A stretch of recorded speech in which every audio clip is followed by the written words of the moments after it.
And I want us to have an open discussion with our comrades in the party on this matter. And I think, Comrade Supra, it must happen in the provinces as well, because it sinks deeper in the provinces.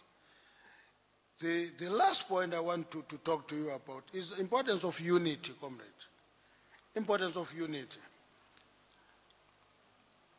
Unity is not something artificial. It's not like putting a syrup and water, mix them and produce a drink, and you call it unity. Doesn't work that way. Unity is about, first of all, appreciating that if you disagree, let's say on a candidate preference, you disagree, but you're not enemies. Yeah? Not any one of those candidates is a member of the DA.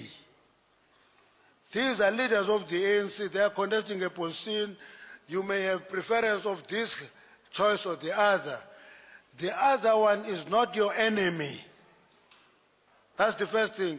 That is what will make us appreciate the importance of unity. Number two, comrade, is to appreciate that unity is not about staying in the trenches and be factionalized. It's about engaging all the time. Unity is about ability to talk about Tambo. You see, somebody asked me, Comrade Supra Uguti, I talk about Tambo, I'm too young to know Tambo. And I gave him a simple example. I say, if that was the case, only people who know others talk about them, there would be no Christianity. Christians talk about Jesus as if they were with him last week. Because his work and his ideas live on. Oliver Tambo's ideas live on. Young kids who are going to come after us must be able to talk about Oliver Tambo because his ideas live on. Number three is to appreciate the fact that this movement has covered a distance.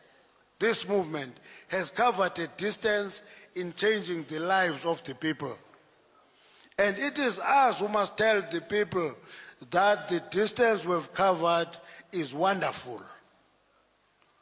Mfundis, leyo kuzayifumana kwi-Numbers, chapter 23, okay?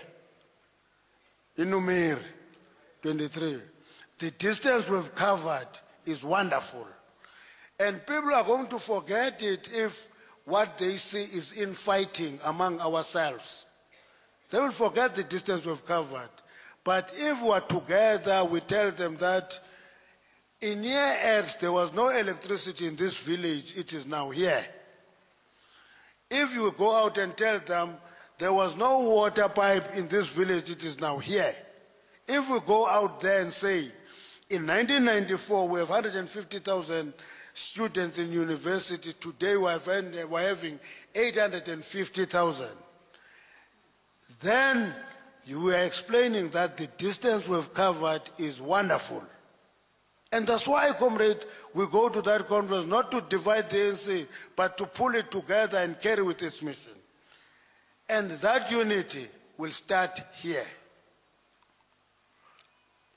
The first display you showed of howling, shouting, to me is a terrible display.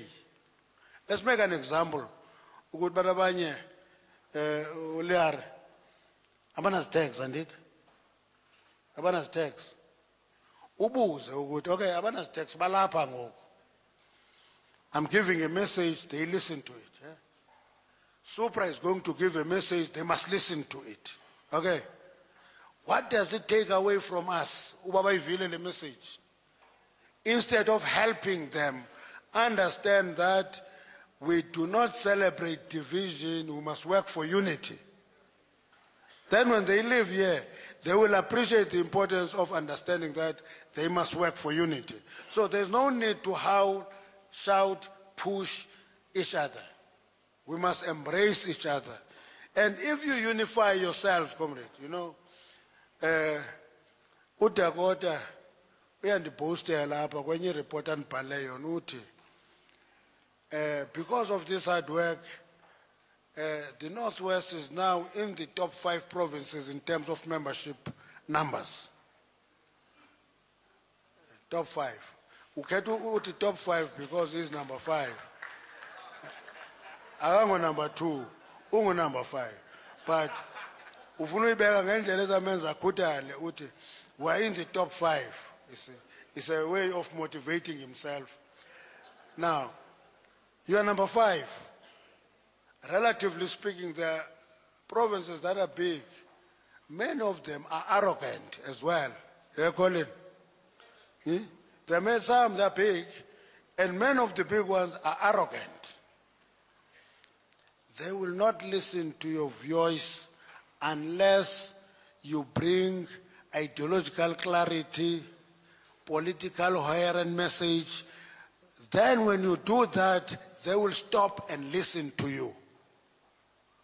Now you don't do that when you're fighting among yourselves. You have no time to think through anything. You are thinking of how to eliminate so-and-so, and I come in, and he eliminates me, he comes in, and so forth. If you do that, you'll go to that conference, nobody will take you serious. But if you bring ideological clarity and political coherence, people are going to stop and listen to you. My appeal, therefore, comrades, is that find one another. Use the 5 hours to begin to find one another. Do other things in the next 2 weeks to find one another. You should be united, then other people will listen to you.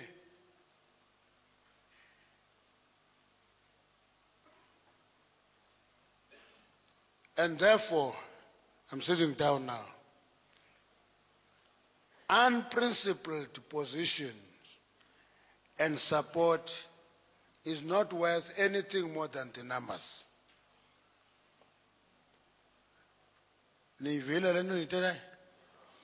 Unprincipled support is of no worth beyond numbers. I wish you a successful PGC.